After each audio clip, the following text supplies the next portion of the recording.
Hoy quiero invitarte a que juntos entendamos a Venezuela. Creo que si algo puede ayudarnos, apoyarnos a entender lo que ha pasado en Venezuela, por qué llegamos a lo que llegamos, es el documental de Gustavo Tovar Arroyo, El chavismo, la peste del siglo XXI. Yo te invito a que lo veas, a que lo analices, a que lo internalices y lo compartas.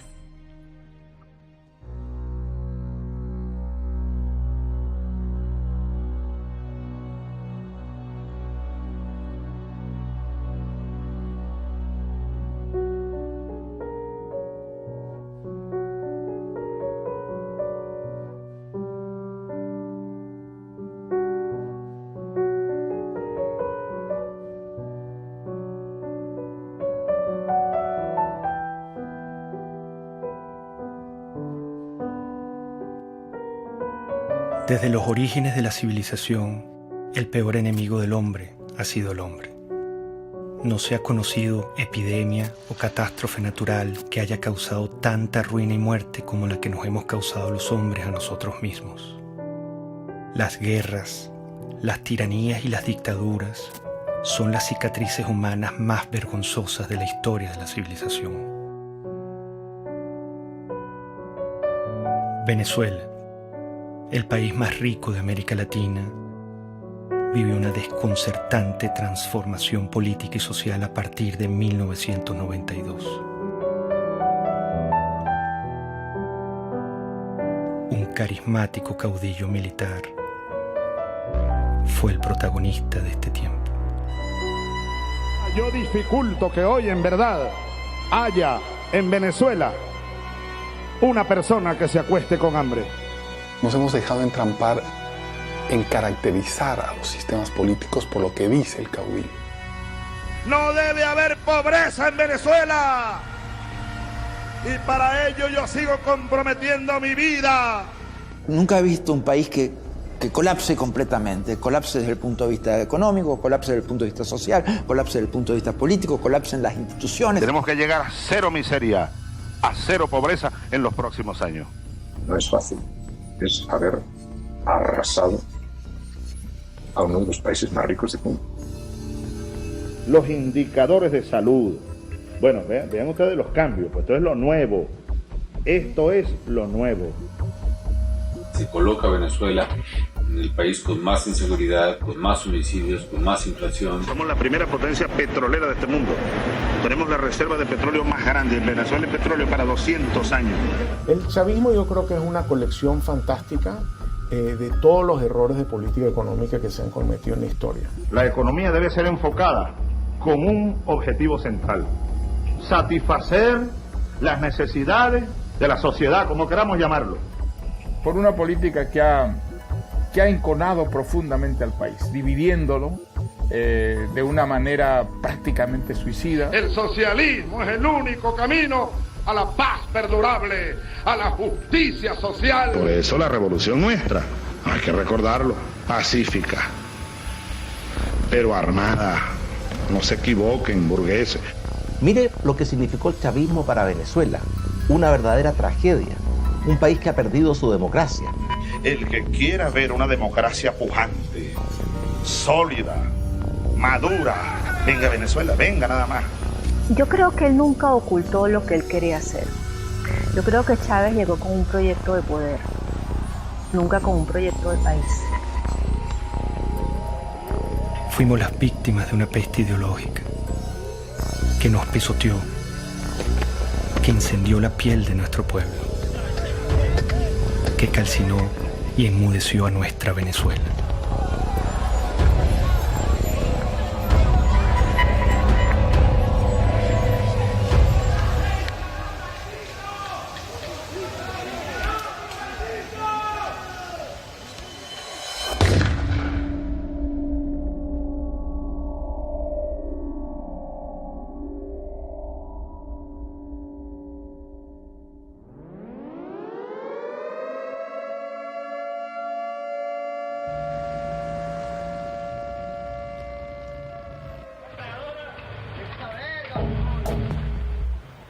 Al filo de la medianoche del 4 de febrero de 1992, Venezuela era sorprendida con un sangriento golpe de Estado.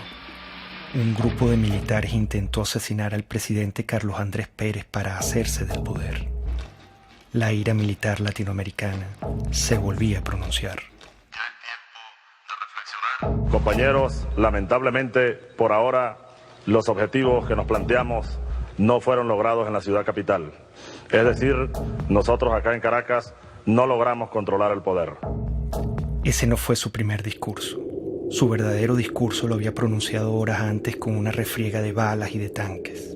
Aquel militar había disparado su delirio de poder sobre la cabeza de Venezuela.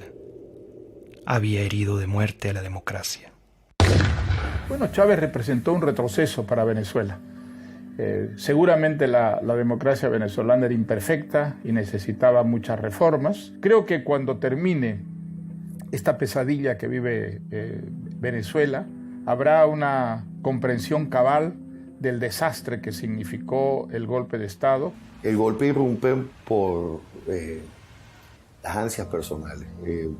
Ellos argumentaron que había un problema social y que ellos venían a hacer justicia. Chávez, desde que entró a la Academia Militar, prácticamente planeó la insurgencia, desde que era teniente. Y siendo teniente coronel, que había planificado eso durante por lo menos 15 años, usó su cátedra en la escuela militar para preparar e infiltrar. Eso fue un plan armado durante muchísimos años. Yo lo conocí a las 5 de la mañana del 4 de febrero del 92, que ingresé al Palacio de Miraflores con el presidente Carlos Andrés Pérez y vi que todavía estaban limpiando la sangre en el piso de la entrada de la oficina del oficial que Chávez mandó a matar a Carlos Andrés Pérez. Atacaron con bazucas para tratar de matar a la esposa del presidente de Venezuela, a sus hijas y a sus nietos. Si él hubiera triunfado en el golpe, hubiera fusilado a Carlos Andrés Pérez y hubiera fusilado a su familia. Para él, la muerte ajena es un instrumento de lucha política.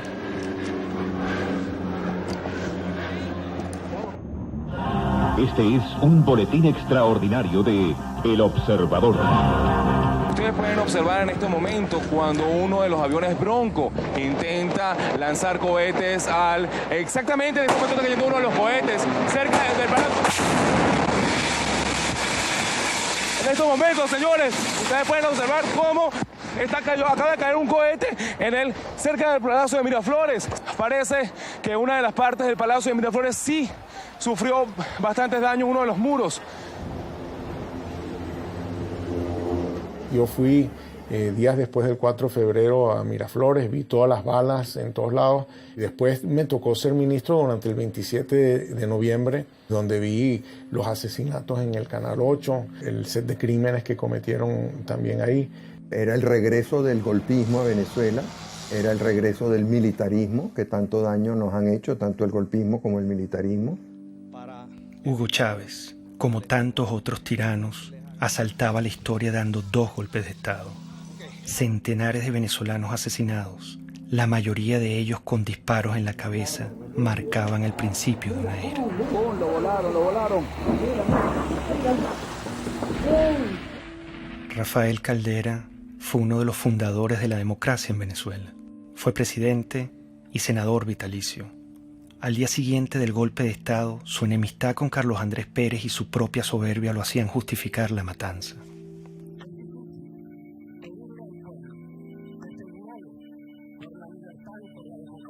Su ambición de poder le daría un rol protagónico en el ascenso de Hugo Chávez. Irresponsablemente llegó a decir: debo confesar que el 4 de febrero Chávez me causó una excelente impresión como se la causó a todo el mundo. Aquellos segundos que usó Chávez en la televisión presentaron un hombre equilibrado, sensato. Lo cierto es que Hugo Chávez acababa de asesinar a centenares de venezolanos.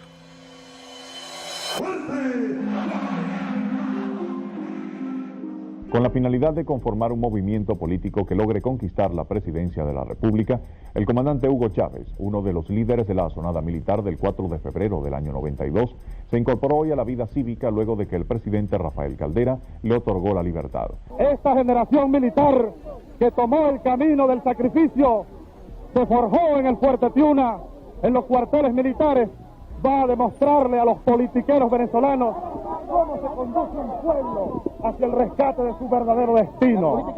Le dieron un sobreseimiento a los golpistas y ni un solo venezolano le levantó su voz. Eso es un indicador de que no sabíamos lo que era la democracia. Las democracias se defienden con uñas y dientes. El movimiento bolivariano revolucionario 200 va a la calle, a la carga, a tomar el poder político en Venezuela.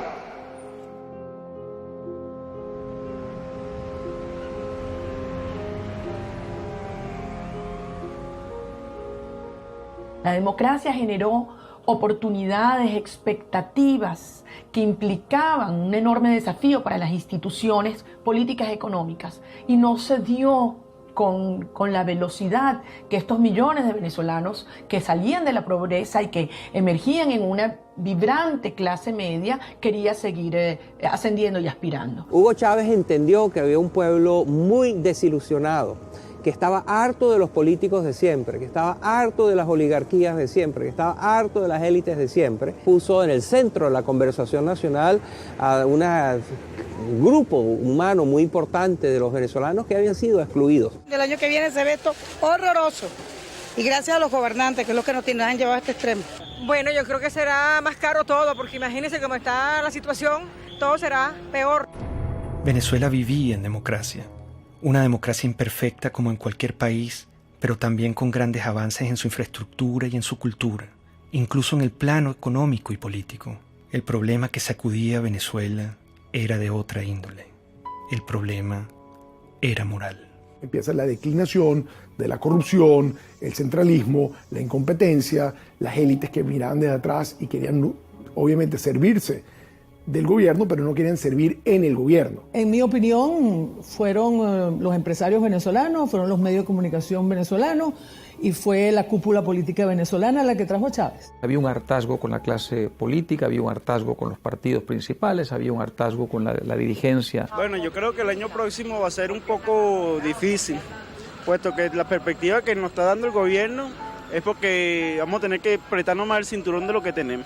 Venezuela padeció momentos críticos de corrupción en el pasado. Quedó una tierra fértil para que llegara un Mesías. Chávez logró comunicarse directamente con el pueblo venezolano. Chávez es el hombre que realmente nos va a ayudar a llevar la democracia como tiene que ser. Que es el hombre que estamos esperando para que transforme nuestra patria. Las grandes causas que traen a Chávez son las mismas que en todos estos regímenes, y es que la democracia, que siempre, en casi todos los casos, tiene una presencia previa. La República del Weimar precede a Hitler, el presidencialismo italiano precede a Mussolini. Sí, hay una presencia, una democracia previa. Esa democracia previa no lleva el liberalismo, el individualismo a todos los rincones del país. La clase política no había entendido que la democracia hay que alimentarla, hay que cultivarla, hay que cuidarla permanentemente. Comenzó a decaer. Esos 40 años de democracia fueron los primeros y los únicos 40 años en los que Venezuela estuvo gobernada por civiles. Un sistema democrático que logró una serie de avances de éxito para la población venezolana, pero en sus últimos años, yo diría en sus últimos 10, 15 años, empezó un debilitamiento. Y un debilitamiento que yo lo puedo identificar cuando empiezan los procesos de reelección presidencial.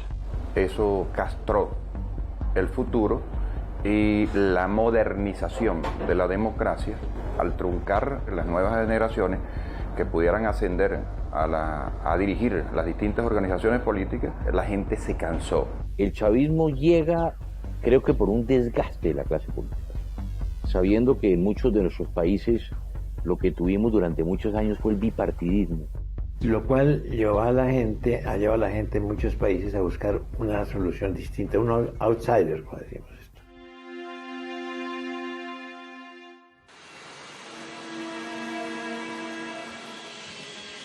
Hugo Chávez apenas salía de la cárcel viajó sospechosamente a La Habana, Cuba. Fue recibido con honores de jefe de Estado por Fidel Castro. Ahora, nuestro homenajeado de esta noche, el comandante Hugo Chávez.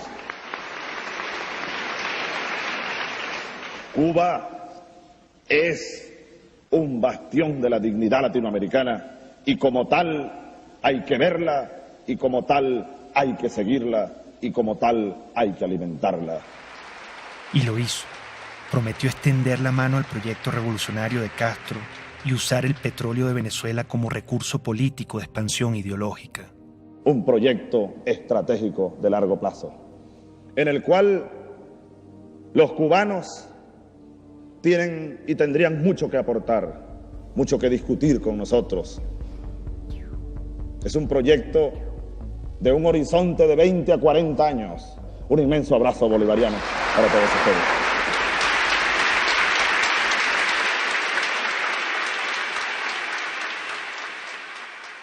Veinte años más tarde, todo estaba claro. Ese era el Chávez que no quisimos ver ni escuchar. Hugo Chávez es una creación de Castro en un país que tiene el momento adecuado. Ya lo había intentado antes con la guerrilla, penetrar con la guerrilla, y va fracasando en muchos modelos.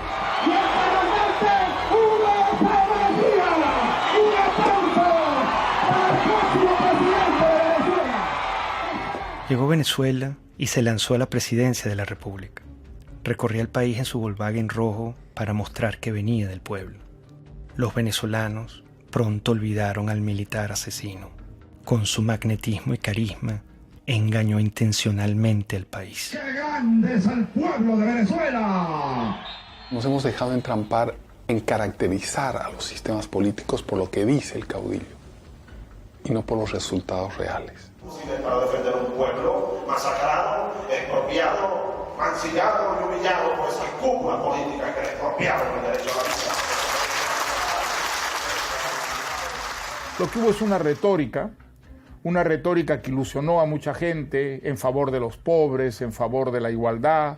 El populismo de Chávez es embelezador, sabe enamorar a la ciudadanía. Cuando Chávez se vuelve candidato presidencial, bueno, entonces él dice que él es un tipo muy moderado, que él no es socialista, que él no es comunista, que él no va a cerrar ningún medio de comunicación. Yo no soy socialista, no, yo creo que ya el mundo de hoy, la América Latina que viene, requiere un salto adelante. ¿Para usted Cuba es una dictadura o no es una dictadura? Sí, es una dictadura. Lo que Chávez proponía no era una cosa militar, él proponía una cosa democrática, un modelo basado en la tercera vía de Blair. Aquí hay un modelo de transición de 5 líneas. Yo te la dejo y espero pues las críticas y los aportes. Pero esa no es la tercera vía, esa es la vía venezolana. Pero la referencia de tercera vía es porque estamos buscando una economía humanista y un sistema político que sea democrático verdaderamente, que atienda al ser humano, Granier, que sea humanista, decimos. El presidente Carlos Andrés Pérez, a quien Chávez paradójicamente intentó asesinar en su golpe de Estado, advirtió la calamidad que se avecinaba. ¿Cuál es la tragedia que usted avisora si gana Chávez? Bueno, una dictadura. Y nosotros sabemos lo que es una dictadura. Aquí no hay ley, aquí no habrá derecho de expresión, aquí las cárceles se abrirán para quienes no estén de acuerdo con ese gobierno, no se le permitirá a nadie disentir, y todos los problemas que hoy vemos y que queremos acabar, los problemas de corrupción, los problemas del poder judicial, todos se harán más graves aún.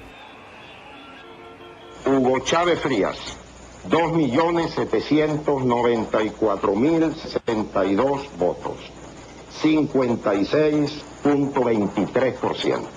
Excelente, excelente, porque es la recuperación de los valores, es la recuperación de la dignidad también de la patria. Bueno, feliz, contento por el triunfo de nuestro comandante para que mejore nuestro país. Todo se ha consumado. Chávez. El militar traidor y asesino llegó al poder. ¿Cómo lo permitimos? ¿Estábamos tan mal como sociedad? ¿Qué nos pasó?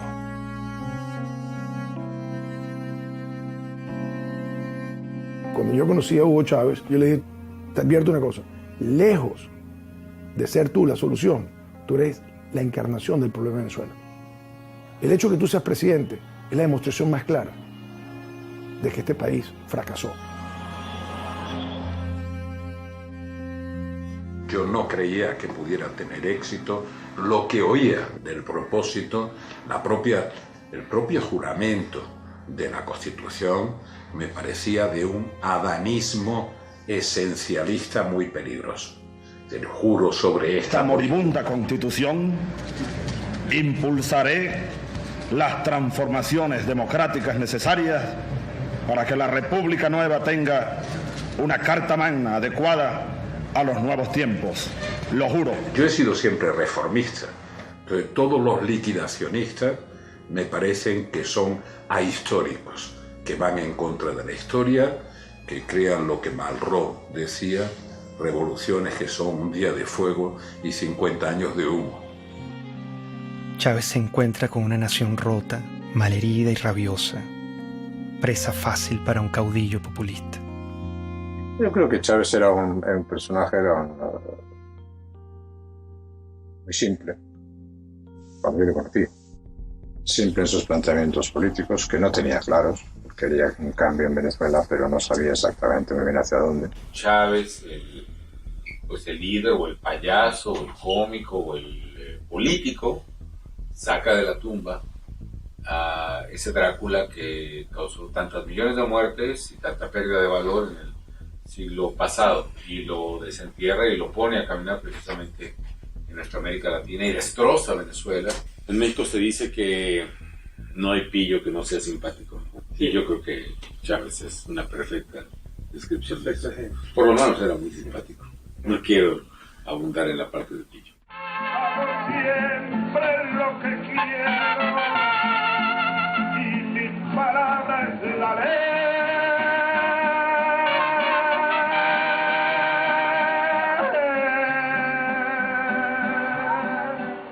Sin duda, carismático. Muy venezolano, muy simpático. Un hombre carismático. Líder carismático. Pero sigo siendo Chávez.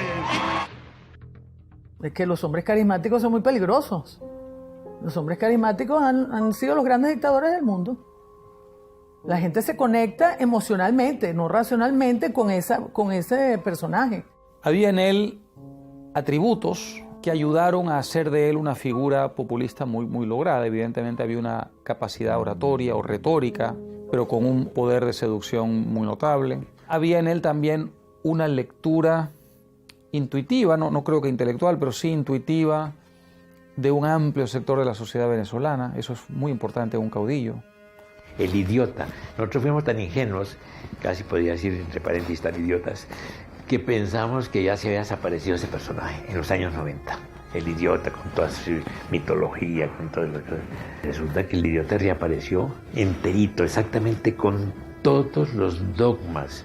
Somos pobres porque los países ricos nos explotan, porque nos pagan mal nuestras materias primas y se enriquecen. Somos pobres por la oligarquía, toda esa tontería. El capitalismo siembra odio. En el capitalismo impera el odio. Fue evidente de un inicio democrático a cómo se fue separando ideológicamente, cómo se fue convirtiendo en una propuesta que no es ni siquiera de sustento ideológico, sino populismo puro, afán de poder, de controlar, de tener, de dominar, de mandar.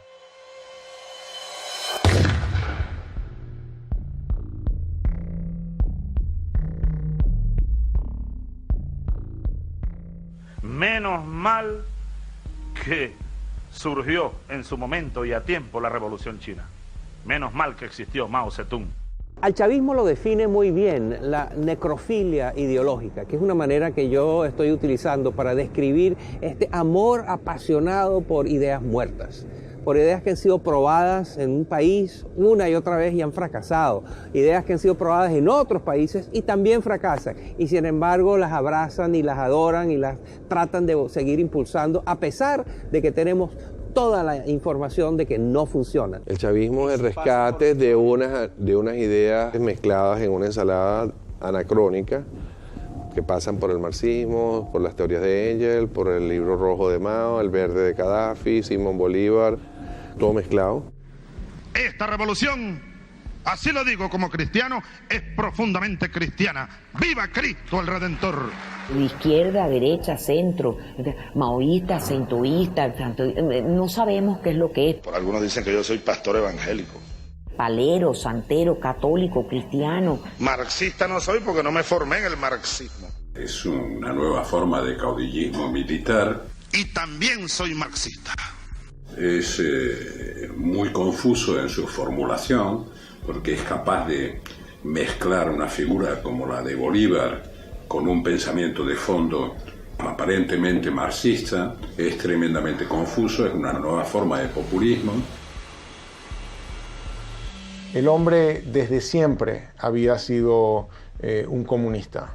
Entendía qué es lo que tenía que decir o no decir en cada momento para que, digamos, su mensaje calara en una mayoría de turnos. Venezuela tiene un gran potencial siderúrgico y debe ocupar cada día más mejores puestos a nivel mundial, a nivel americano. Cuando ya empezó a tener, digamos, la sartén agarrada por el mango, entonces se quitó todas las caretas y mostró su verdadera faz. Y si insisten, le quitamos los camiones y los convertimos en transporte de alimentos, chicos. Se lo damos a los consejos comunales. Y Mendoza que vaya a hacer no sé qué, lo que le dé la gana, a denunciarme en la OEA, en la Corte Celestial, donde le dé la gana. Se fue apartando claramente de los principios más elementales de lo que es un gobierno democrático. La legalidad fue desapareciendo poco a poco, reemplazada por el poder omnímodo, ¿no es cierto?, de la voluntad del caudillo. Sin una visión clara o conocida, Chávez estaba decidido a transformar a Venezuela a su imagen y semejanza.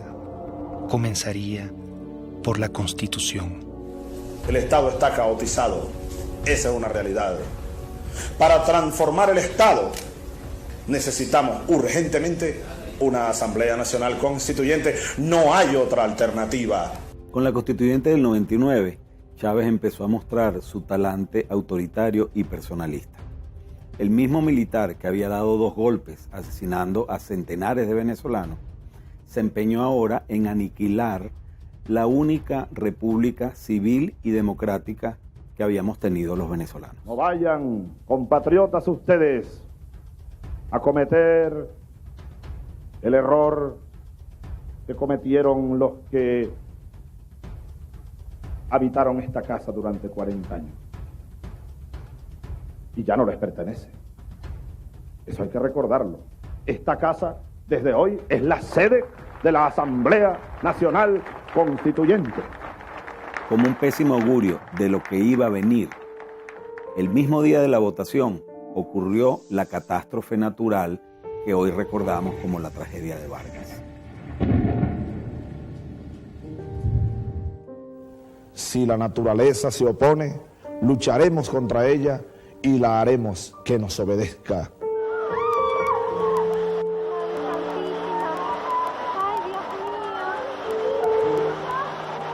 Ha nacido la República Bolivariana de Venezuela. Quiso Dios hoy que una tragedia enlutara a la nación venezolana precisamente en el día de su renacimiento. Qué cosas, ¿no?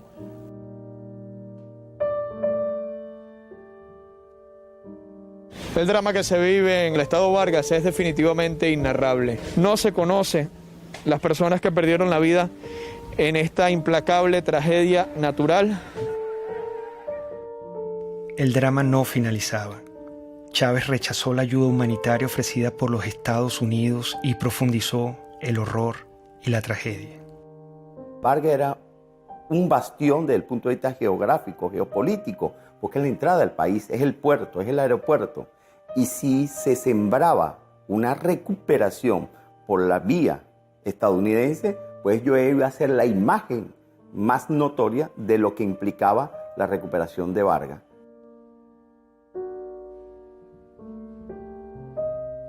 Realmente Fidel Castro influyó totalmente en las decisiones que tomó Chávez con respecto al deslave. Chávez no podía concebir en ningún caso nada que contradijera lo que ya se encaminaba del proyecto con Fidel. Con la tragedia de Vargas, Chávez mostró su desprecio por el venezolano y su único interés, el poder. Renombraría a Venezuela, reescribiría la historia, cambiaría la hora y la forma del escudo nacional y le impondría una nueva estrella a la bandera. Todo era una nube ideológica. Su mentor lo guiaba. Castro es la persona determinante en la revolución de Chávez.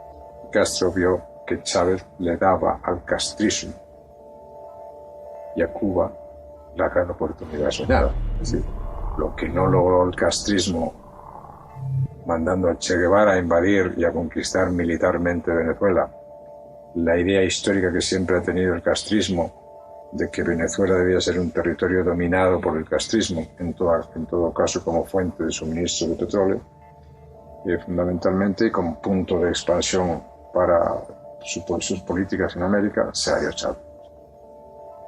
Un líder joven, lleno de vida, al quien le quedan por delante grandes tareas que realizar, hasta la victoria siempre.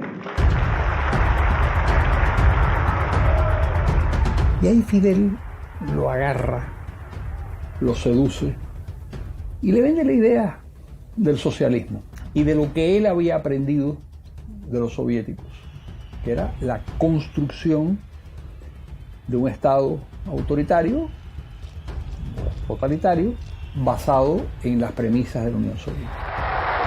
¡Viva el comunismo! ¡Здравствует коммунизм! ¡Patria o muerte! ¡Родина или смерть! ¡Мы победим!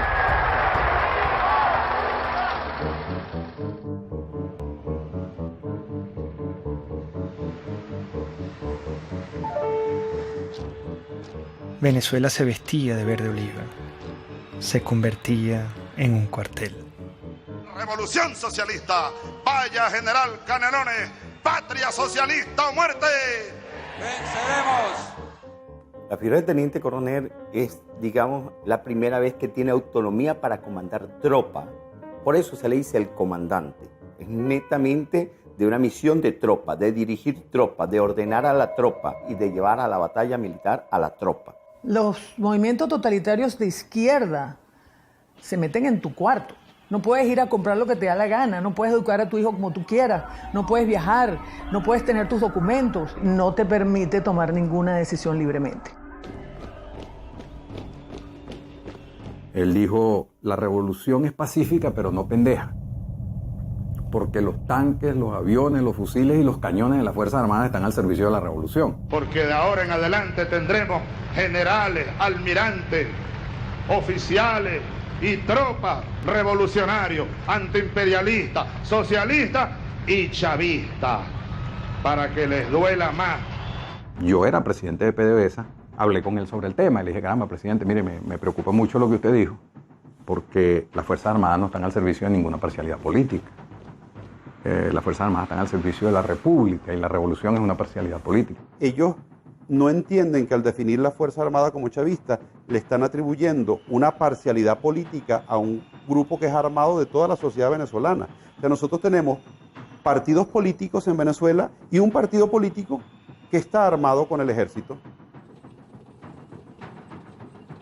Chávez gastaría miles de millones de dólares en armamento militar. Si tomamos en cuenta que desde 1830 las armas venezolanas solo han sido usadas contra venezolanos, el peligro era inminente.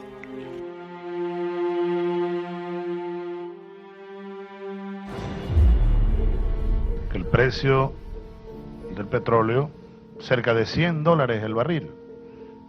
Desde nuestro punto de vista es un precio justo. Ya a los 7 meses, 8 meses de Chávez, el petróleo sube y ese es el gran factor que utiliza él para poder irradiar su revolución. Un barril de petróleo que pasa de $8 a $150 y que permitió entonces comprar todas las complicidades dentro y fuera del país. Estos irresponsables, porque fueron unas personas sin ningún control, empezaron a utilizar ese dinero para adquirir poder político internacional y poder político nacional, lograron una combinación en la cual de una u otra manera tenían al pueblo contento. Con la subida de los precios del petróleo, la primera institución comprada o más bien secuestrada sería el sistema electoral, acción encubierta y determinante para consolidar su poder.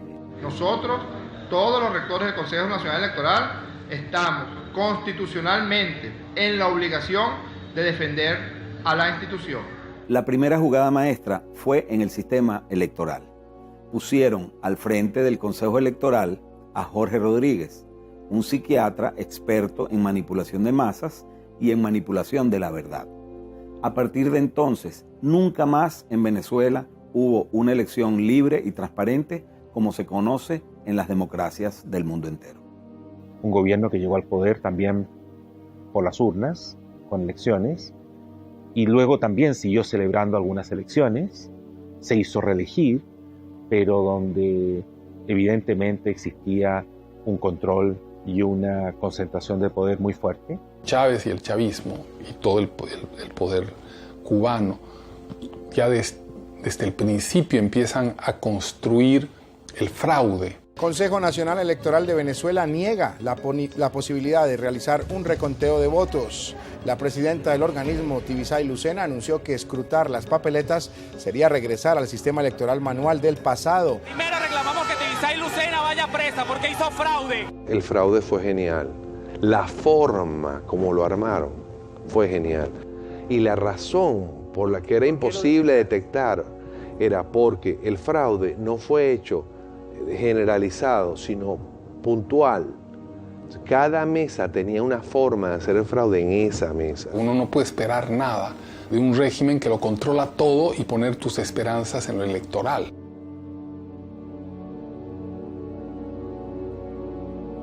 La lucha geopolítica iniciaba.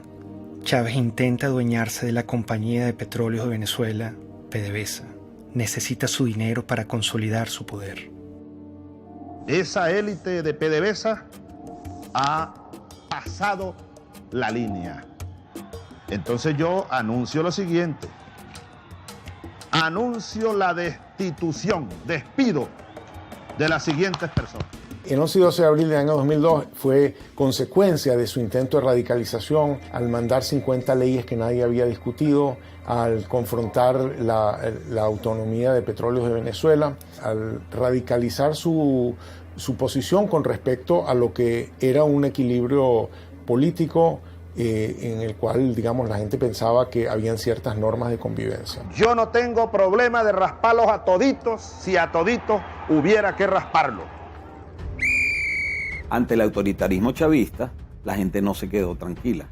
El 11 de abril, Chávez había pretendido tomar control arbitrariamente de PDVSA para concretar su proyecto hegemónico latinoamericano. Frente a esto, millones de venezolanos salieron a las calles a protestar como nunca antes se había visto en la historia de Venezuela. Que prosigamos pacíficamente nuestra marcha a solicitar la renuncia del presidente de la República. El canal 2 se llama, como todos sabemos, Radio Caracas Televisión. El canal 4 se llama Venevisión. Y el canal 10 se llama Televen. Esos tres canales están en este momento fuera del aire. ¿Hasta cuándo? No sé.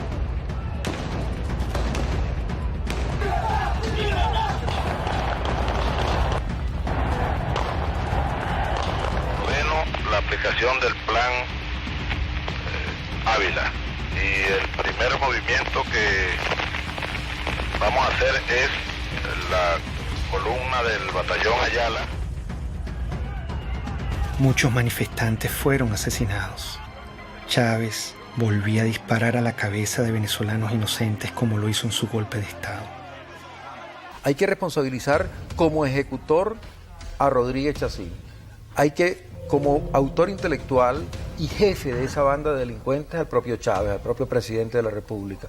Esto es una acción contra el sentimiento más noble del venezolano. ¿Usted pudiera decir que la acción de los francotiradores estaba bajo conocimiento del presidente? Absolutamente seguro que estaba bajo conocimiento, que fue ordenada.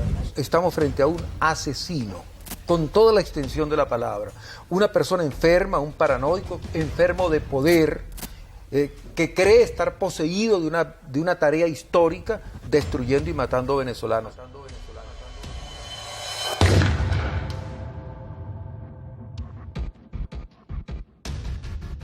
La certeza de que el país estaba encaminado hacia los peores pasos posibles me llegó el 11 de abril de 2002, porque era un país en el que el odio, el resentimiento y la violencia se habían enseñoreado ya, y se habían enseñoreado desde el poder contra la ciudadanía.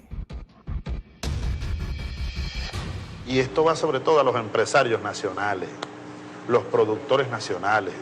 Algunos andan metiéndoles miedo que si yo les voy a quitar la tierra que tienen, las vaquitas que tienen, no les vamos a quitar nada, les vamos a dar. En Venezuela murió el productor agropecuario Franklin Brito, quien se encontraba en huelga de hambre por defender sus tierras en el estado de Bolívar. En todo momento el Estado venezolano utilizó todo el poder del gobierno para torturar a mi papá, para mantenerlo preso en un hospital militar. Mi papá ya iba a cumplir 9 meses en un hospital militar contra su voluntad. Chávez inicia un circo de expropiaciones y asaltos a la propiedad privada.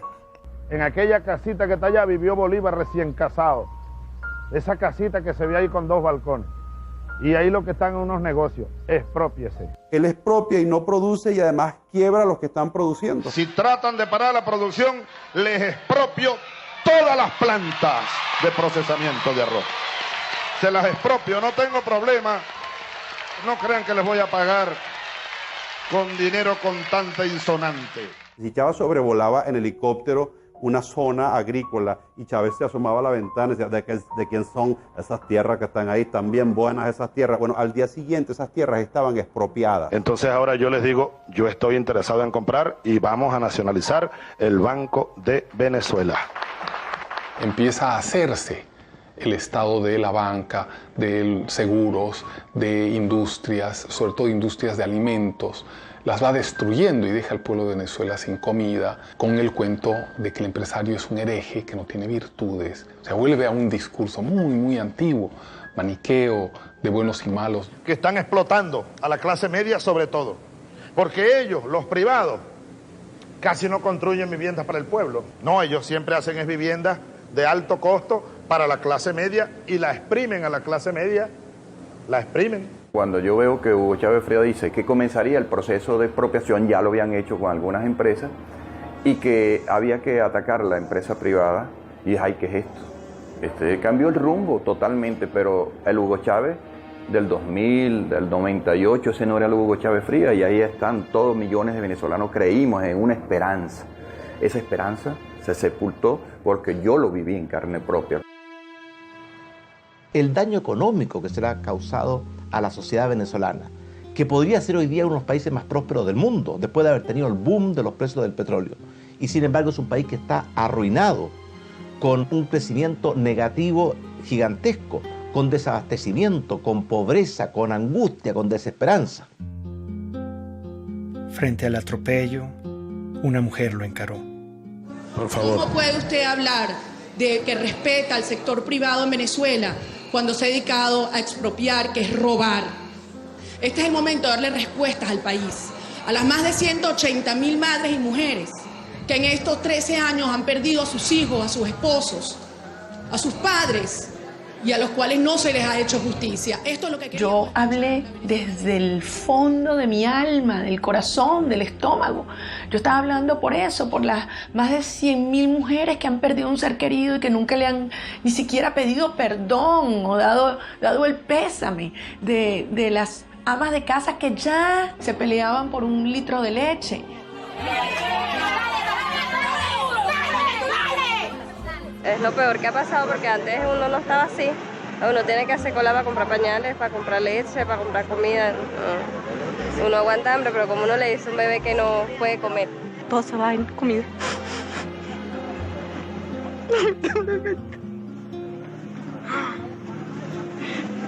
Estamos pasando trabajo.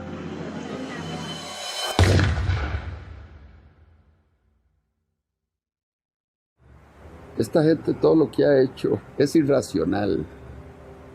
Si hubieran tenido algún economista sensato que les hubiera dicho, esto no se puede hacer. El trueque. Y al final todos salimos ganando. ¿Saben cómo se llama eso? Socialismo. No, aquí no estamos produciendo para ganar dinero. El chavismo yo creo que es una colección fantástica de todos los errores de política económica que se han cometido en la historia.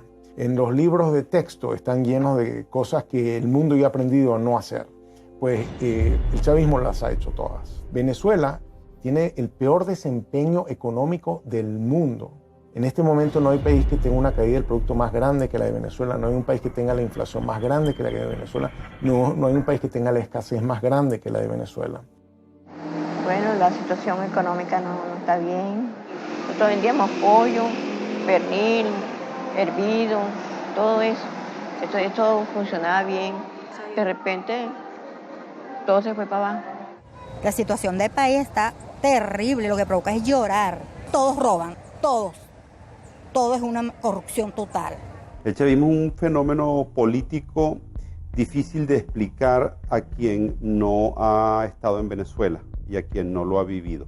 Y exacerbó al límite nunca imaginable uno de los grandes males de nuestra historia, que es la corrupción administrativa. Y entonces los que uno vio que llegaron aquí, como decía Chávez, con las patas en el suelo, hoy son grandes potentados, grandes millonarios. El único camino a la justicia es el socialismo, no es el capitalismo, no es ese canibalismo que se quiere implementar en el Estado. Pero no es contradictorio hablar de capitalismo cuando usted tiene una corbata de Louis Vuitton, unos zapatos Gucci. Yo no sé claro que no es contradictorio, porque yo quisiera que Venezuela produjera todo eso y entonces yo comprar todo lo que se produzca aquí y no tener que importar el 95% de los rubros que consumimos. Hicieron un negocio como jamás se ha visto, pues. Nosotros hemos presenciado el gran saqueo que se le ha hecho a Venezuela, que probablemente en ningún país del mundo haya habido un saqueo tan a fondo y tan organizado como este que hubo en nuestro país. Es mentira que hubo una lucha contra la corrupción, todo lo contrario, este ha sido el gobierno más corrupto que ha existido en la historia de Venezuela, aprovechándose del histórico barril del petróleo que llegó a superar los $100 varios años. Tanto gasto desproporcionado y lujo se apoyaría con el crimen organizado. En entrevista exclusiva con NTN 24, Emily Blasco, corresponsal del diario ABC en Washington, aseguró que el hijo del fallecido presidente Hugo Chávez utilizó aviones de la petrolera estatal PDVSA para transportar droga hacia el extranjero. En el libro ilícito lo que yo simplemente documento es que no hay nada nuevo con respecto al crimen, excepto que llegó el siglo XXI y le añadió la posibilidad de tener grandes carteles criminales que operan internacionalmente y que trafican con todo tipo de ilícitos, de gente, de drogas, de armas, de dinero y de política. El chavismo es un proceso por el cual el lumpen, los sectores delincuenciales de una sociedad, se apoderan del poder. No son los intelectuales que uno soñaba en el marxismo-leninismo que se apoderaban del poder. Son los sectores más delincuenciales de la sociedad. Y por eso son tan audaces, por eso pueden ser tan crueles. Y por eso tienen un hambre de poder que no respetan amigos, que no respetan a quienes los han apoyado. Que yo voy a gobernar con los mejores, con los más capacitados. No tengo compromisos partidistas, ni personales, ni particulares con nadie. Chávez lo que hizo fue, para preservar el poder, crear varias bandas de pandillas. Y estas pandillas tienen distintos jefes.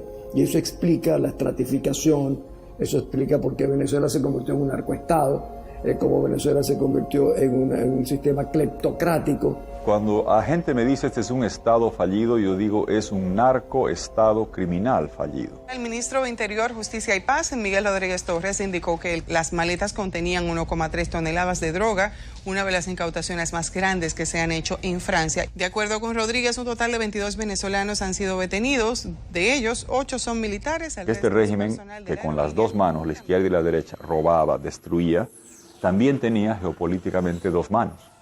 La mano petrolera, la mano negra, la mano fuerte, y la mano blanca de la cocaína que venía de Colombia y se redistribuía de Venezuela. Conforme va debilitándose la mano negra, la mano petrolera, pues hay más necesidad de la mano blanca. En México se discute y se debate si al Chapo Guzmán lo extraditan a Estados Unidos.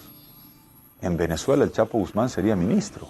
A través de este medio de comunicación, Lindsay Salazar, quien es uno de los hombres importantes de la seguridad que tuvo Diosdado Cabello, denunció que el presidente de la Asamblea Venezolana sería el líder del Cartel de los Soles, una banda de narcotráfico internacional que tendría entre sus miembros a varios militares venezolanos. Diosdado Cabello es oriundo también del estado donde yo nací también.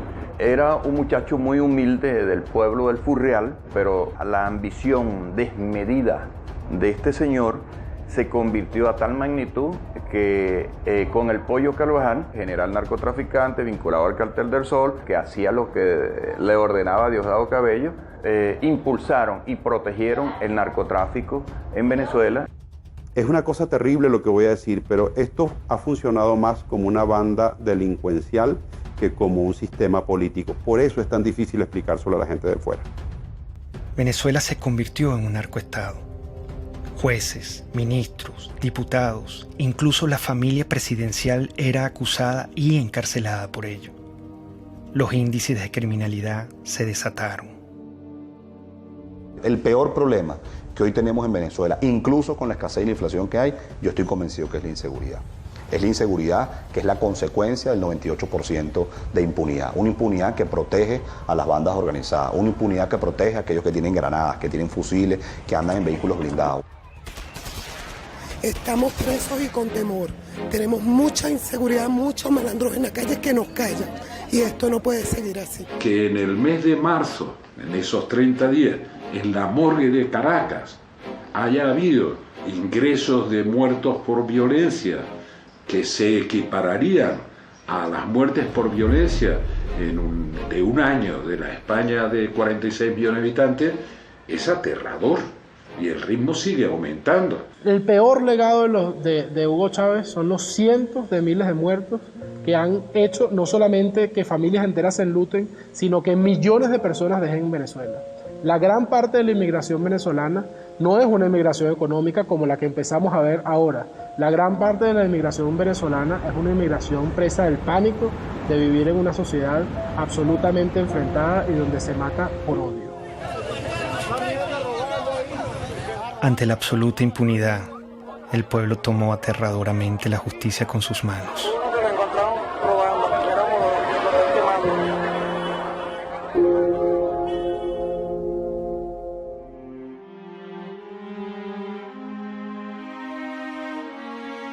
En la lógica totalitaria no existen argumentos, existen posiciones e intereses. Y está la revolución y lo que le conviene a la revolución, y están los enemigos de la revolución y lo que le conviene a los enemigos de la revolución. Y si tú dices algo, nunca te contestan una idea. Porque hay informes de que estuvo en la Orchila. En claro, la de la Orchila. Tú estás repitiendo basura. Por eso. Tú lo que estás aquí es repitiendo basura. Eso no es cierto. Tú por tu boca estás repitiendo basura. No, yo le estoy preguntando. Pero está bien. Es preguntar. Está bien, pero estás recogiendo la basura.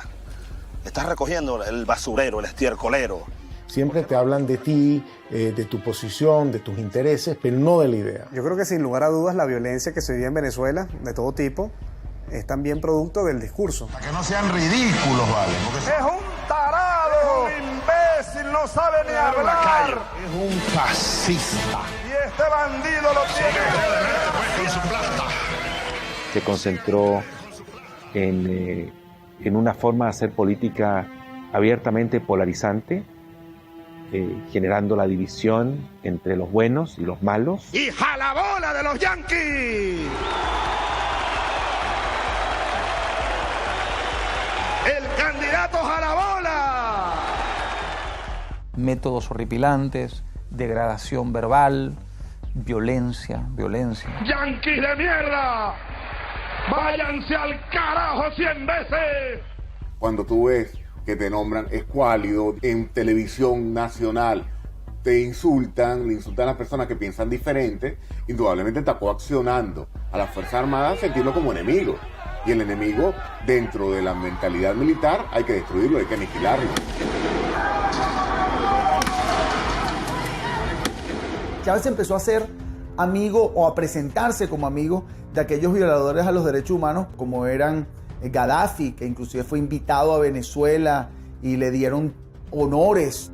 El caso de Omar al-Bashir, quien por cierto al día de hoy todavía tiene una orden de captura por crímenes de lesa humanidad. Incluso Mugabe también fue, digámoslo así por lo menos lo presentó como amigo de Chávez. Entonces de alguna manera Chávez trató de incorporarse y crear su grupo, digamos, de socios violadores a los derechos humanos para hacerse ver como víctimas de lo que son los gobiernos tradicionales. En América Latina también tenía sus aliados. Las fuerzas del comunismo, del terrorismo y del narcotráfico lo postularon como su líder continental. Poco después de su charla privada con los directores de varios medios de comunicación, el ministro de Defensa hizo una corta intervención en la que dio por cierta las pruebas sobre la presencia de guerrilleros en Venezuela. Lo que dice Manuel Marulanda a Chávez en uno de los párrafos que reza así es lo siguiente: nosotros, es decir, las FARC, siempre estaremos atentos en caso de agresión gringa a aportar con nuestros modestos conocimientos en defensa de la revolución bolivariana de Venezuela. La FARC y el ELN no son ningunos cuerpos terroristas, son ejércitos que ocupan un espacio. Hay que darle reconocimiento a las Fuerzas Armadas Revolucionarias de Colombia y al Ejército de Liberación Nacional. La primera declaración me llamó la atención porque hablaba de la imparcialidad frente a la guerrilla colombiana. Y yo le llamé la atención, le dije, presidente Chávez, usted está llegando a un país en que hay democracia, hay instituciones, por lo tanto usted como presidente de una hermana república como de Venezuela no puede hablar de imparcialidad. Pero él mantenía ese discurso. A veces cuando yo hablaba con mi canciller y hablábamos con otros presidentes, creíamos que era un poco, esa es la inexperiencia de Chávez, y yo creo que todo estaba absolutamente calculado. La milicia popular va a tener su vehículo, su armamento, sus cuarteles de milicia y su organización. Ustedes son una fuerza guerrillera, pues, para decirlo más claro. La milicia, yo podría decir que es un partido armado, que es un cuerpo que crece y se desarrolla casi al mismo volumen de las Fuerzas Armadas orgánicas. Y hay otra cosa muy delicada, que son los colectivos, organizaciones armadas. Todo es el poder, para mantenerse en el poder. Vemos entonces milicias o colectivos armados disparando contra personas. Vemos agresiones ya no solo de disparando civiles contra personas, sino de cuerpos o agentes del Estado que trabajan y han sido estructurados para trabajar en favor de la revolución.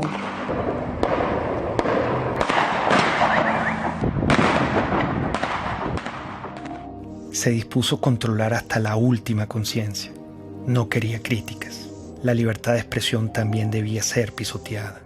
Hay un señor por ahí, de esos representantes de la oligarquía, que quería ser presidente de la oligarquía.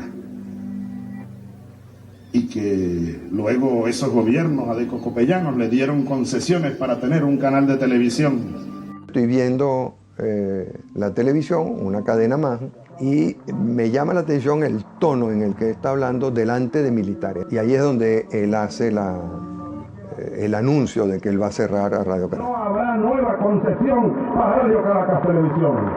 Se acaba la concesión. Ya está redactado la medida. Así que vayan preparándose, apagando los equipos, pues.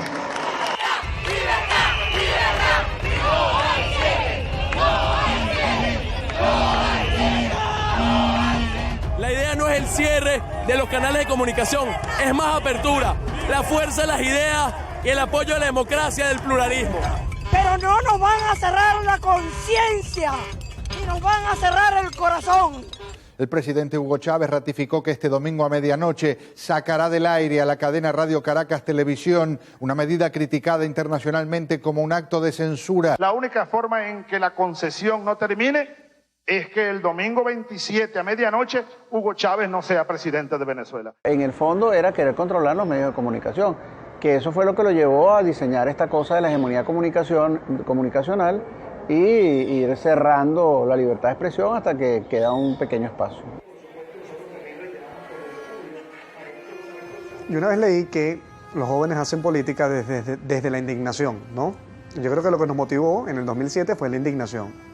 Es como que vimos que se metieron en nuestra casa, te apagaron la televisión, ese momento fue muy dramático cuando se acabó la señal, fue algo que se metió en la vida de uno, no era tanto si Chávez era popular o no, sino que era ilegal y era inmoral y estaba malo y era inaceptable que decidieran por ti. No podemos ser ajenos a lo que pasa en el país, no podemos vivir en un cuadrito, libertad de expresión y estamos en la calle. Me motivó a mí en 2007, o lo que me llevó a dar un paso al frente para colocarme en la vanguardia, fue especialmente la libertad de expresión y muy específicamente el cierre de RCTV.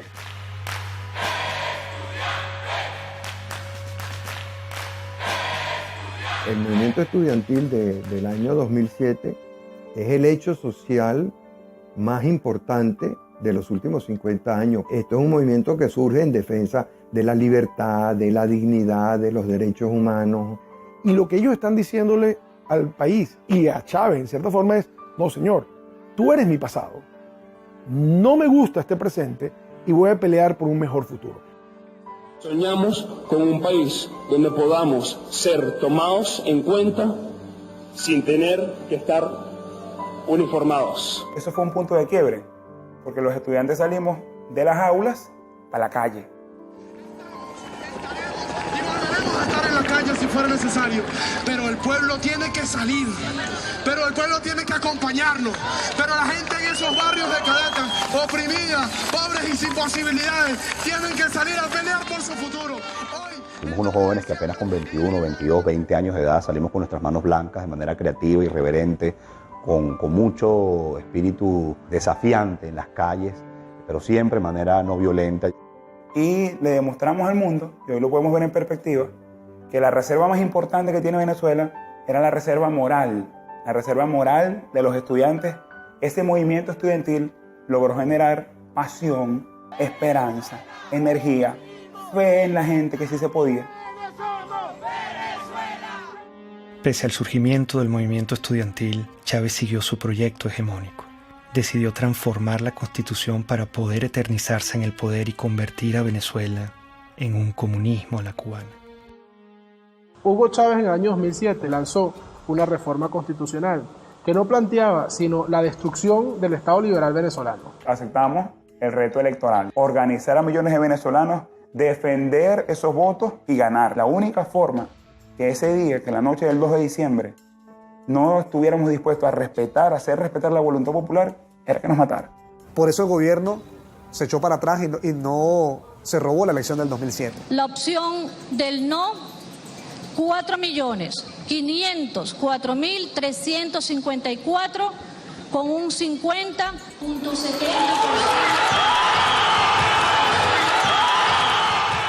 Hay un quiebre de ese proceso político.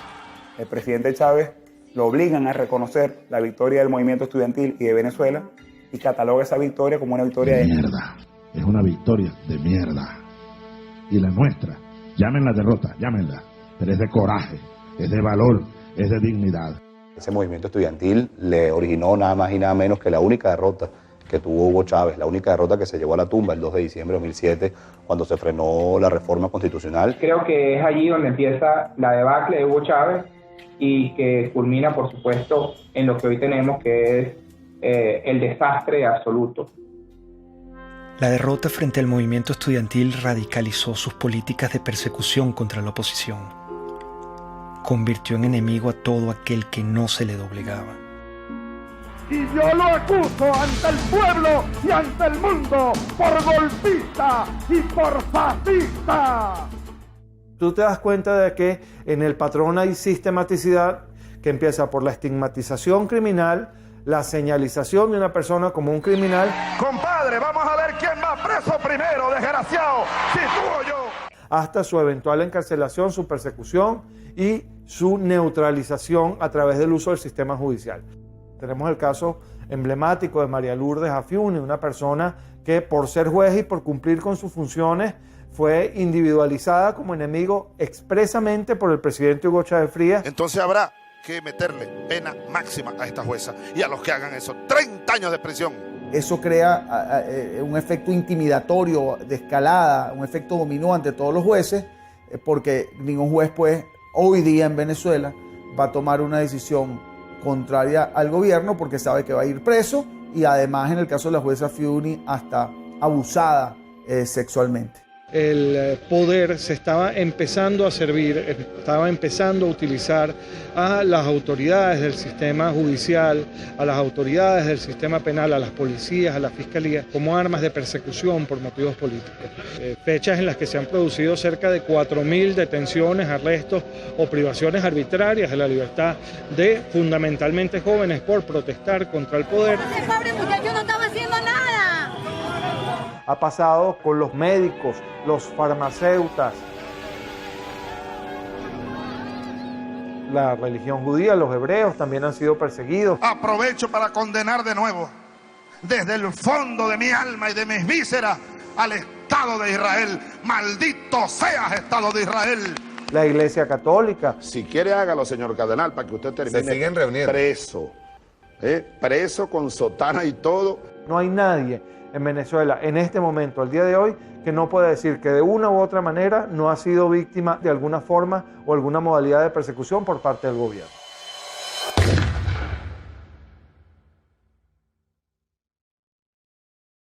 Yo los acuso de contrarrevolucionarios y hay que barrerlos del mapa político venezolano. Oye, me acusaban de todo lo que le acusaban. Pueden acusar a una persona contra el gobierno: conspiración, asociación para delinquir, terrorismo, financiamiento al terrorismo. Tú estás allí simple y llanamente porque piensas diferente. Simple porque te conviertes en una amenaza. Y al convertirte en una amenaza eres su enemigo. Y al convertirse en su enemigo te tienen que aniquilar, bien sea moralmente o hasta físicamente. Esta lucha, hermanas y hermanos, es por todo el pueblo de Venezuela, que hoy está sufriendo cola, está sufriendo escasez. Los jóvenes no tienen empleo, no tienen futuro por un modelo equivocado. Leopoldo es un servidor público que ama lo que hace, que es servir a la gente. Hoy está encerrado precisamente por eso, porque es bueno. Este gobierno lo que ha hecho es perseguir y dividir a los buenos. Persiguen lo que funciona, dañan lo que funciona, lo que es el verdadero venezolano. Primera autoridad civil es Antonio Ledesma en Caracas. Y se presenten 120 y tantos hombres que el modo como se llevan a Antonio Ledesma es para hacer una película. El ejercicio del terror como mecanismo de poder. ¿Por qué está Leopoldo López preso? ¿Por qué está preso Antonio Ledesma? ¿Por qué? Porque el mensaje que transmite la revolución es muy claro. El líder político que ordene una movilización de calle, no importa lo que sea, va preso. Que la comunidad internacional se pronuncia diciendo que eso es inconstitucional, que viola los derechos humanos. Está bien, ¿cuál es el problema? Esa es parte de la receta de Fidel. Si te tienes que quedar aislado, te quedas aislado. ¿Cuál es el problema? Doy la orden de una vez, señor ministro de Defensa, ministro de Interior y los jefes de la policía. Me le echan gas del bueno y me lo meten preso.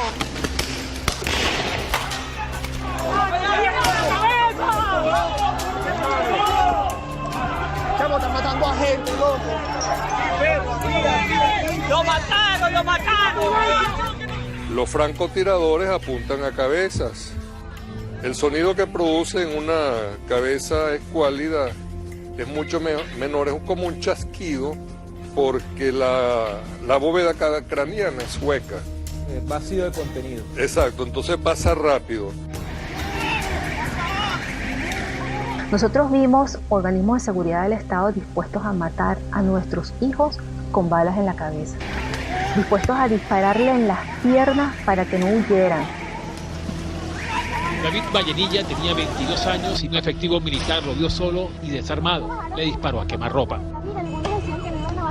David cae al suelo y recibe una segunda descarga. Como puede, se levanta y da unos pasos, los últimos de su vida. Su cuerpo fue despedido con las letras del himno nacional, cantado por sus compañeros cuando era trasladado a la morgue.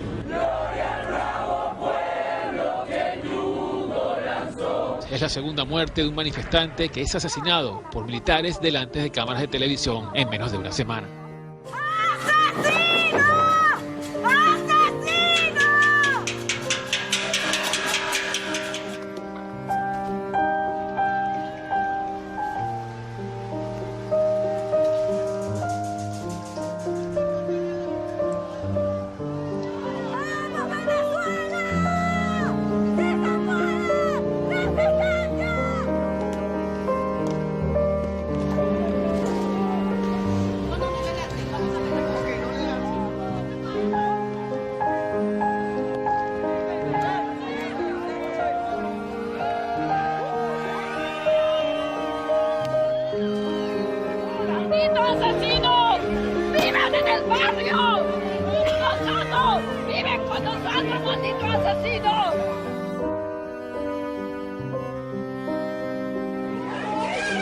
de batalla. Así lució la sede del Palacio Federal Legislativo tras el asalto de grupos... En la conmemoración de nuestra independencia, intentaron asesinarnos.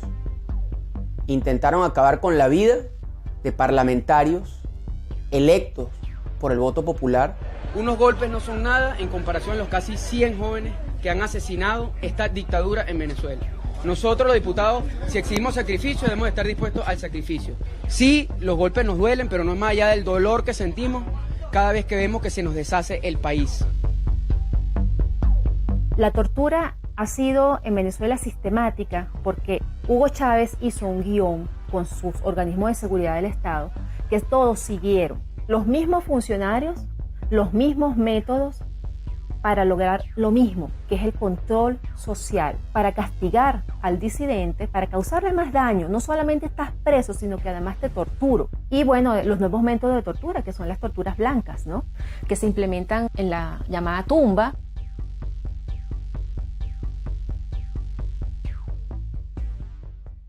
Sí fui torturado. Sí fui torturado en un lugar que te roba tu identidad. En un lugar donde tú sientes que estás muerto en vida. Donde el frío te hiela hasta los huesos. Donde tú ves una pared blanca 24 horas al día. Donde la luz está encendida y no te permite dormir correctamente. Donde el silencio impera. Donde te sientes sin esperanza, donde la comida te llega fría, que tienes que comer con las manos, donde tus gritos nadie lo escucha, donde tu dolor nadie lo siente. Es estar enterrado vivo, Gustavo. Independientemente de los precios del petróleo, el gobierno garantiza al pueblo venezolano todos los recursos necesarios para lo que resta del año y continuar impulsando el desarrollo integral, el desarrollo económico. Terminado ese superciclo de precios, se acabó el socialismo del siglo XXI. Es decir, esa ilusión de que la gente puede vivir de unos buenos burócratas y que esos buenos burócratas, repartiendo eficazmente los panes entre la sociedad, nos iban a hacer felices a todos. Pónganme el precio del petróleo, pónganmelo a cero y Venezuela no entra en crisis. Pónganmelo a cero. El precio de los commodities vino abajo y el petróleo caro y el gas caro dejó de ser el gran padrino de las dictaduras de izquierda de América Latina. La crueldad daba para más. Privaban de alimento y medicina a la población para someterla y controlarla. El chavismo es como para ellos. Si fuera para uno, todos tuvieran comida. Yo le apuesto que esa gente toda tiene comida en su casa, porque estamos pasando hambre. Hay demasiada escasez de comida. Para mantenerse en el poder, el elemento táctico es la pobreza como instrumento de dominación política. O sea, mientras tú te mantengas en un estado de pobreza, te domino. Yo te convierto en una persona sin recursos, pero con esperanza. Todos los días nos engañan. El pollo de nosotros. ¿Qué compramos? El martes tenemos hambre. El pueblo tiene hambre. El primer problema para los más desfavorecidos es saber si, estando desde las 5 de la mañana en una cola, van a encontrar algo. Por tanto, es alimentación básica, medicamentos inmediatamente necesarios para la enfermedad de cualquier familiar. Es fuerte, pues es fuerte. Sobre todo eso lo de la comida. A veces me toca salir por ahí, en casa, y un plato de comida para mi hijo. A veces, muchas veces, mío, se te cuesta sin comer. A veces para medianoche, mamá mía, no tengo nada que darle. Que es una política, sin la menor duda, dirigida a reducir a una parte de la población a una situación de crisis humanitaria extraordinaria, que es el tema de la falta de alimentos, medicinas, equipos, etcétera, que podemos analizar. Largas colas y humillación marcaban al pueblo para que pudiera acceder a migajas de comida. Estamos cansados, chamos, de hacer cola, estamos cansados de esta mariquera todos los días. los viejos, los jóvenes, mira los bebés en pijama, ¿qué es esa vaina? En Venezuela se han importado alimentos para alimentar a 3 países del tamaño de nuestro país.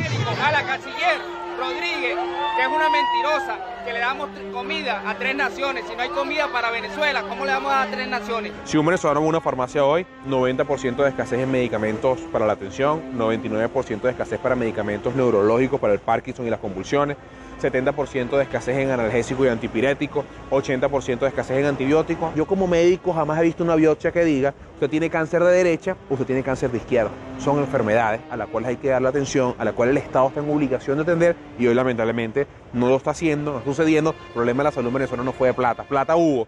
Se robaron todos los dólares y la gente se muere porque no hay medicinas y se muere porque no hay comida. ¿Dónde está eso? Se lo robaron. Es la impotencia de ver cómo la gente a mi alrededor se está muriendo por hambre, por falta de medicina, por oxígeno en un hospital. 18 años que un régimen, porque esto no lo puedo llamar yo gobierno, destrozó el país. Se olvidó del pueblo y se olvidó que ese pueblo los puso en el poder y se olvidó que ese pueblo tiene necesidades.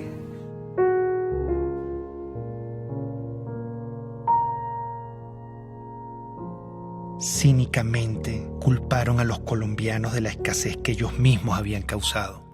No cesa el número de colombianos deportados por parte de las autoridades venezolanas. Ya son 283 que han llegado aquí a la frontera colombo-venezolana en la Guajira colombiana. Es inimaginable lo que sucedió, es que estábamos viendo el Holocausto. Cuando marcaban las casas, que era una casa que estaba revisada, o la R o la D, la R revisada, y de R y D revisada y demolerla, eso no se había vivido en América Latina. Y ver esos rasgos hoy en día, la persecución en esa semana, ver a los colombianos saliendo de Venezuela, era tanto igual o peor que ver a los de Siria o ver a los de Grecia en sus barcas o traspasando fronteras en Europa para buscar migrar hacia otros países. Cosas que nunca habían sucedido. Había un niño enfermo y el papá rogándole que lo dejara llevar al hospital y no lo dejaban y todo por ser colombianos. Yo no creo que eso sea justo, que nos hayan sacado de allá así como unos perros, porque así fue como nos sacaron. No importa que andemos desnudos, no importa que no tengamos ni para comer, aquí se trata de salvar la revolución. Las reformas que introdujo el comandante Chávez retrocedieron a Venezuela gradualmente hacia una dictadura en la que la libertad sufrió un terrible menoscabo. Con el chavismo, la libertad quedó despedazada. Todos los derechos humanos sin excepción fueron irrespetados y violados. El comandante ordenaba: Para retirarnos de inmediato de la tristemente célebre Comisión Interamericana de Derechos Humanos. Ya basta. ¿Hasta cuándo nosotros vamos a estar con esa espada de Damocles? A lot of dictatorships are very similar, and basically what you need in a dictatorship is to keep the very small number of people happy. That means that you're keeping a lot of people unhappy. Milosevic was very committed to destroy educated urban middle class in Serbia because he felt the real threat to his regime comes from these people. I was living in a country which was prosperous once. I ended up seeing people standing in the lines for bread, seeing parents desperate because they can't keep the medicine or, the food for their own kids. You see the stores in Venezuela now, they remind me painfully of my childhood. I have an impression of the government that doesn't really care about the people. It's super happy being in their little corrupted circle. And they don't even look at the street. They live in some kind of the parallel world. El chavismo intentó plagar con su ideología al mundo.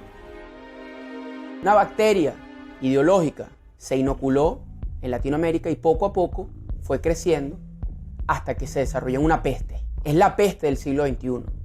Es una enfermedad muy peligrosa porque es una enfermedad que ha cundido, yo te diría, hasta los huesos a un grupo importante de la población que no va a desaparecer. Conquistando una relación, yo diría, en muchos casos parasitaria, de gobiernos, algunos caribeños, otros de Sudamérica y Centroamérica. En muchos casos en España de Podemos. Podemos es una amenaza real para la democracia. Estamos hablando de personas chavistas comunistas que quieren acabar con el sistema democrático. Ser demócrata es expropiar, aunque os duela.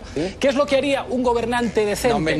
Expropiar. A los bancos que están acabando viviendas les expropiaría y las pondría en alquiler social. Recordemos que la influencia económica de Venezuela, por ejemplo, cómo logró comprar conciencias, comprar voluntades, comprar adhesiones usando los petrodólares.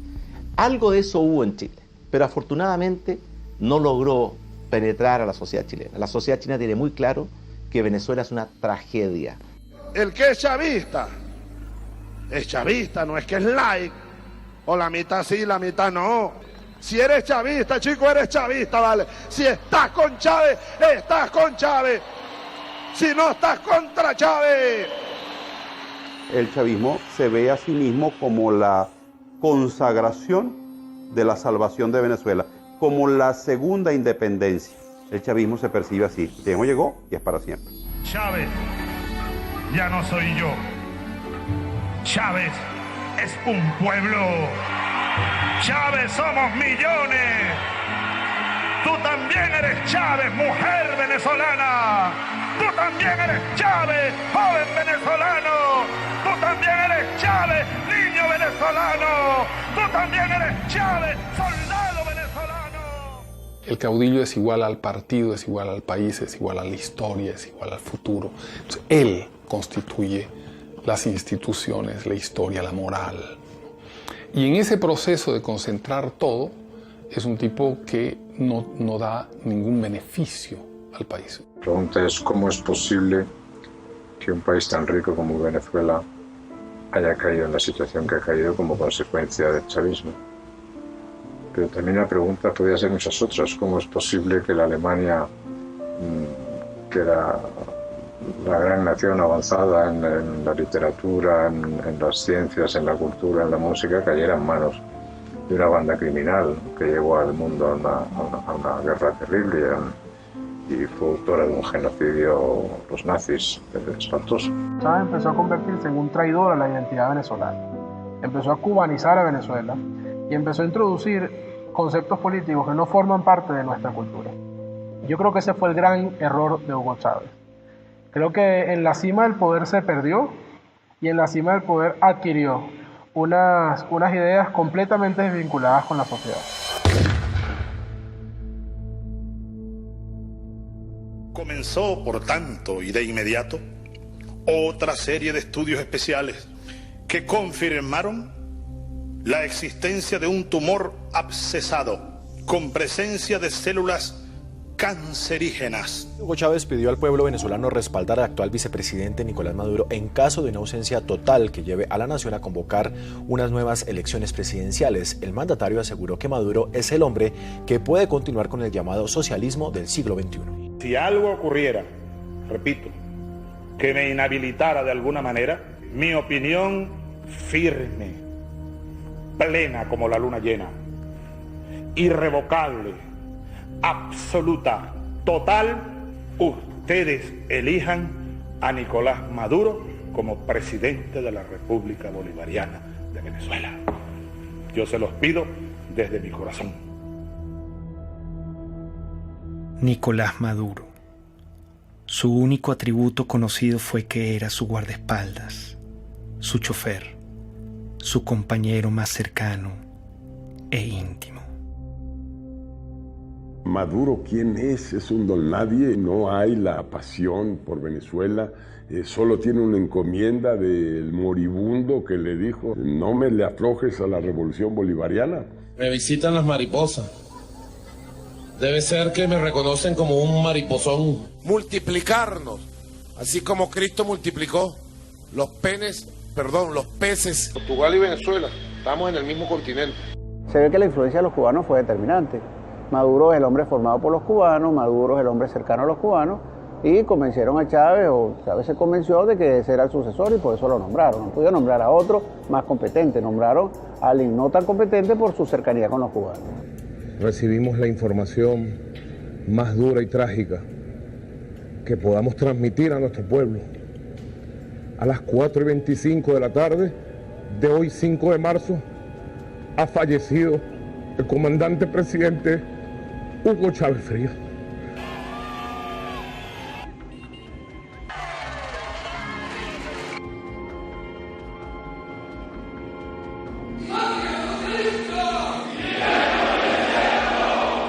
Vaya en paz. Aquí nosotros seguiremos su misión.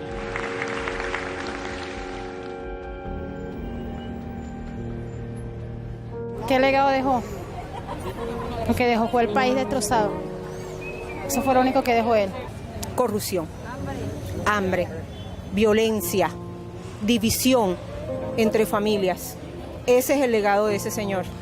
Esta es una de las 7 plagas que cayó en Venezuela. Lo peor que ha existido en este mundo. Lo peor, esa es la desgracia más grande que tiene Venezuela. Haber llegado a ese hombre, estamos peor porque hay más muertos todos los días, más delincuencia, más escasez. O sea, estamos peor que un país en guerra. Nunca he visto un país que colapse completamente, que se desmembre la familia venezolana. 2 millones de venezolanos se han ido del país en los últimos 3 años, 4.000 a 5.000 cruzan por día la frontera de Colombia en solución de continuidad permanente. Entonces, esa es la situación que vive hoy el país, no tiene nada que ver con la situación que vivía cuando Chávez asume el poder.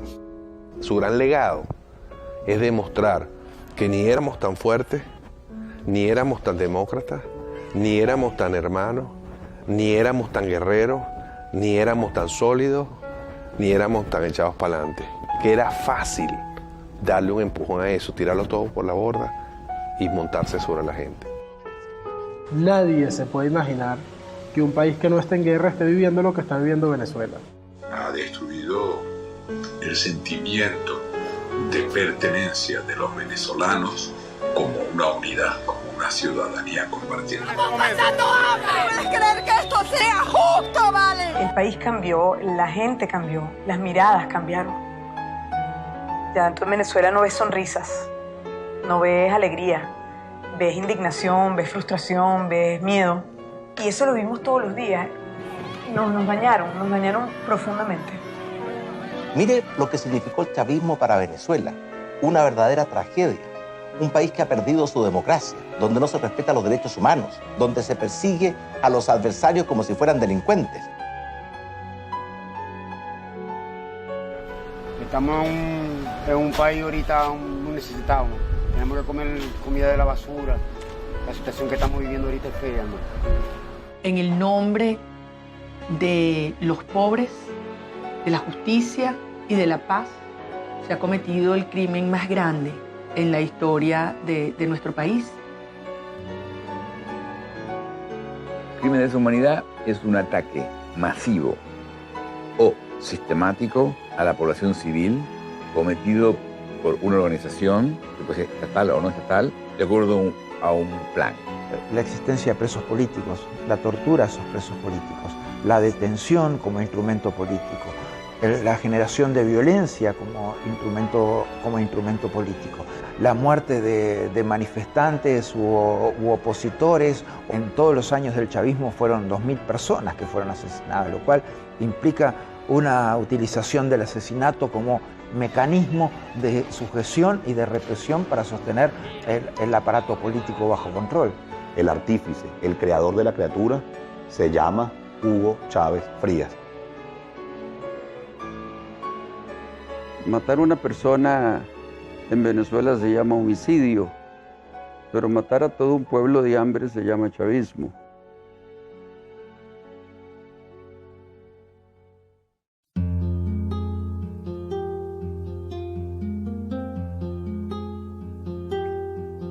La única forma de inmunidad que existe contra la peste chavista es la conciencia. Mientras nuestro aliento sea capaz de empañar una lámina de vidrio, tendremos fuerzas suficientes para luchar por la libertad.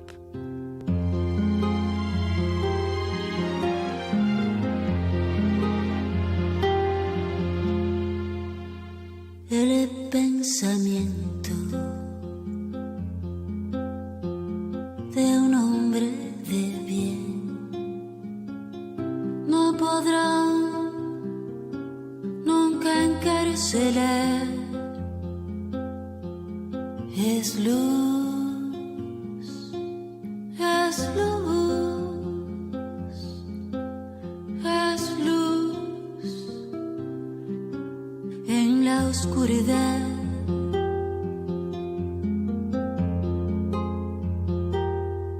Dijo el poeta en su pesar que el destino es la libertad. Bala en el pecho, balas por detrás, bala en la frente, balas al andar, pero nuestro destino es la libertad, la libertad.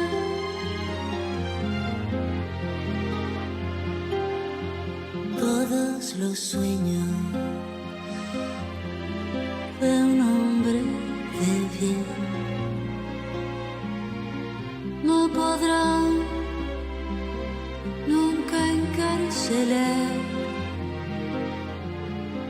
Son luz, son luz, son luz en la oscuridad. El poder tiene miedo de caer, pero caerá. Él caerá. El poder tiene miedo de caer, pero caerá. Ahí caerá. Nuestro destino es la libertad, la libertad. Luz, es luz, es luz en la oscuridad. Nuestro destino